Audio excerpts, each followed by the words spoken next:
C'était en février 1962. Elle allait avoir 9 ans en octobre cette année-là.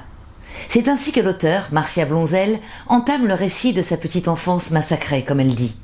Elle vit maintenant en région parisienne avec son mari, et pendant longtemps, le mauvais sort des enfants maltraités a été le sien. Celui des enfants abandonnés et placés par l'aide sociale à l'enfance. Elle connaîtra trop de lieux différents et en changera trop souvent pour savoir ce que représente une vraie famille. Mais elle est déterminée, Marcia Blonzel. Alors elle se met à écrire. Et sa ténacité va lui permettre de faire des études. Elle est aussi une maman heureuse et une mamie comblée. À présent retraitée, après avoir été juriste et DRH, l'auteur espère qu'un jour sera instaurée une réelle politique de protection de l'enfance, avec plus d'humanité. Son livre plein d'émotions nous raconte ainsi que sans ménagement, l'aide sociale peut arracher un enfant à sa famille et le séparer de ses frères et sœurs.